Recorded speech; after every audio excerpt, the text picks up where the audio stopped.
ओम नमश्चंडिकायै। श्रीमद्देवी भागवत महापुराण द्वितीयः स्कंधः अथाष्टमोऽध्यायः। सूत उवाच ततो दिने तृतीये च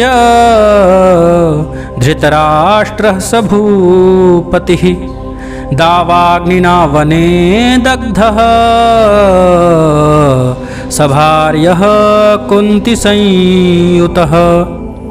सूत जी बोले, वहां से पांडवों के प्रस्थित होने के तीसरे दिन उस वन में लगी दावाग्नि में कुंती एवं गांधारी सहित महाराज धृतराष्ट्र दग्ध हो गए। संजय पहले ही धृतराष्ट्र को छोड़कर तीर्थ यात्रा के लिए चले गए थे। नारद जी से यह वृत्तांत सुनकर राजा युधिष्ठिर भी बहुत दुखी हुए। कौरवों के विनाश के 36 वर्ष बीत जाने पर विप्र के शाप के प्रभाव से यादव भी प्रभास क्षेत्र में समस्त यादव नष्ट हो गए। मदिरा पीकर के मतवाले आपस में लड़कर बलराम और कृष्ण के समीप में देखते देखते ही उनके मृत्यु को प्राप्त हो गए। इसके बाद बलराम जी ने योग क्रिया द्वारा शरीर का त्याग किया। कमल के समान नेत्र वाले भगवान श्री कृष्ण ने शाप की मर्यादा को रखते हुए एक बहेलिये के बाण से आहत होकर महाप्रयाण किए। इसके पश्चात जब वसुदेव जी ने श्री कृष्ण के शरीर त्याग का समाचार सुना, उन्होंने भगवती त्रिभुवनेश्वरी का ध्यान करते हुए अपने पवित्र प्राणों का त्याग कर दिया। इसके बाद अत्यंत शोक में संतप्त अर्जुन ने प्रभास क्षेत्र में पहुंचकर सभी का यथोचित अंतिम संस्कार किया।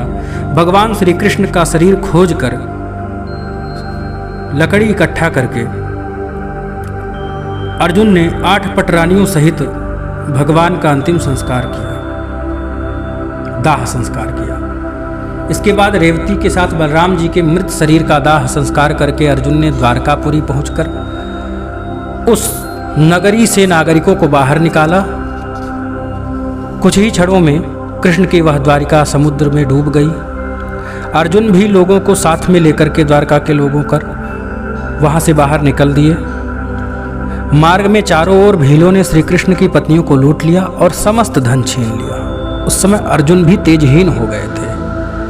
तदनंतर अपरिमित तेज से संपन्न अर्जुन ने इंद्रप्रस्थ पहुंचकर अनिरुद्ध के वज्र नामक पुत्र को राजा बनाया।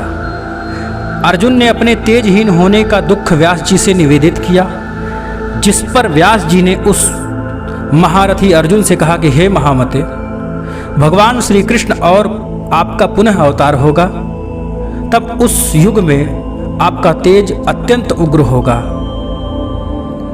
उनका यह वचन सुनकर अर्जुन ने वहां से हस्तिनापुर जाना निश्चय किया। हस्तिनापुर पहुंचकर बहुत दुखी होकर के अर्जुन ने धर्मराज युधिष्ठिर से सारा वृत्तांत कह सुनाया।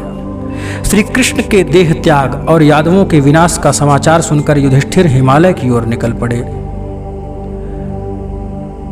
इसके बाद 36 वर्षीय उत्तरा पुत्र परीक्षित को राज सिंहासन पर प्रतिष्ठित करके द्रौपदी अन्य भाई भी वन की ओर निकल गए। इस प्रकार 36 वर्ष की अवधि तक हस्तिनापुर में राज्य करके द्रौपदी पुत्र तथा कुंती पुत्रों ने इन छहों ने हिमालय पर्वत जाकर प्राण त्याग दिए। इधर धर्मनिष्ठ राजर्षि परीक्षित ने आलस्य रहित भाव से 60 वर्षों तक संपूर्ण प्रजा का पालन किया। वे एक बार आखेटक हेतु जंगल में गए। अपने बाणों से विद्ध एक मृग को खोजते हुए मध्याह्न काल में उत्तरा पुत्र परीक्षित भूख और प्यास से व्याकुल थे। धूप से पीड़ित राजा ने समीप में ही एक ध्यान में स्थित मुनि को विराजमान देखा और प्यास से व्याकुल होने के कारण उन्होंने मुनि से जल मांगा। मौन व्रत में स्थित वे मुनि कुछ भी नहीं बोले। राजा कुपित होकर प्यास से व्याकुल कली के प्रभाव से चित्त वाले, कली से प्रभावित है जिनका चित्त, उन राजा ने धनुष की नोक से एक मृत सर्प उठा करके उस ऋषि के मुनि के गले में डाल दिया। फिर भी वह मुनि कुछ नहीं बोले, अपने समाधि में स्थित रहे। यह बात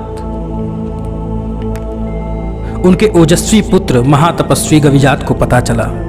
पराशक्ति के आराधक उस गविजात ने पास के वन में खेलते हुए अपने मित्रों के द्वारा यह सुना कि तुम्हारे पिता के गले में मरा हुआ सर्प कोई डाल दिया। इस बात को सुनकर वह कुपित होकर के शीघ्र ही हाथ में जल लेकर के परीक्षित को शाप दे दिया, जिस व्यक्ति ने मेरे पिताजी के कंठ में मृत सर्प डाला है उस पापी पुरुष को सप्ताहे तक्षको हनिहि, 1 सप्ताह के उपरांत 7वें दिन तक्षक सर्प डस लेगा। मुनि के शिष्य ने महल में स्थित राजा के समीप जाकर मुनि पुत्र के द्वारा दिए गए शाप का बात बताया।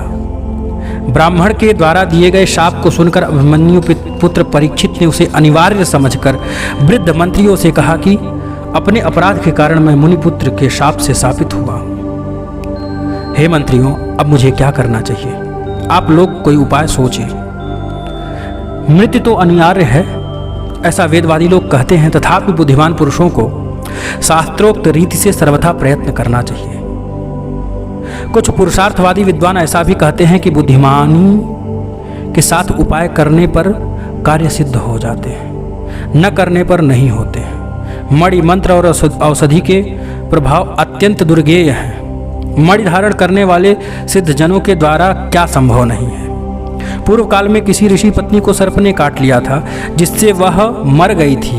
उस समय उस मुनि ने अपनी आयु का आधा भाग देकर उस श्रेष्ठ अप्सरा को जीवित कर दिया।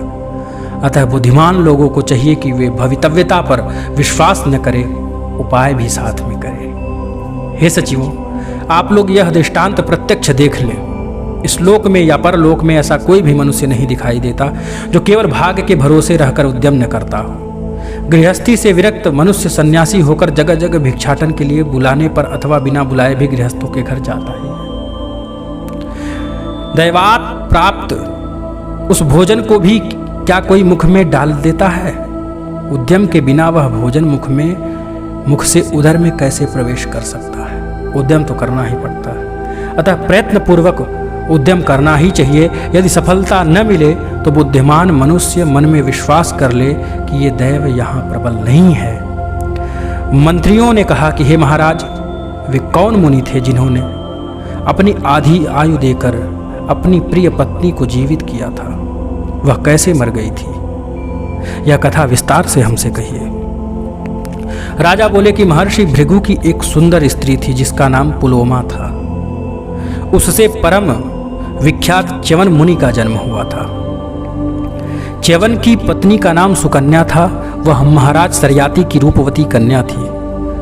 उस सुकन्या से श्रीमान प्रमति ने जन्म लिया जो बड़े यशस्वी थे। उस प्रमति की प्रिय पत्नी का नाम प्रतापी था। उन्हीं राजा प्रमति के पुत्र परम तपस्वी रुरु हुए। उन्हीं दिनों में स्थूलकेश नामक एक विख्यात ऋषि थे। उसी समय जो बड़े ही तपस्वी थे, धर्मात्मा एवं सत्यनिष्ठ थे। इसी बीच त्रिलोक सुंदरी मेनका नाम की श्रेष्ठ अप्सरा नदी के किनारे जल क्रीड़ा कर रही थी। वह अप्सरा विश्वावसु के द्वारा गर्भवती होकर वहां से निकल पड़ी। उस श्रेष्ठ अप्सरा ने स्थूल केश के आश्रम में जाकर नदी तट पर एक त्रैलोक्य सुंदरी कन्या को जन्म दिया। वह उसे छोड़कर चली गई। तब उस नवजात शिशु कन्या को अनाथ जानकर मुनिवर स्थूलकेश अपने आश्रम में ले गए और उसका पालन पोषण करने लगे। उन्होंने उसका नाम प्रमदवरा रखा। वह सर्वलक्षण संपन्न कन्या यथा समय यौवन को प्राप्त हुई। उस सुंदरी को देखकर रुरु काम मोहित हो गए। इति श्रीमद्देवी भागवते महापुराणे अष्टादशसहस्रयां संहितायां द्वितीय स्कंधे रुरु चरित्र वर्णनम नामा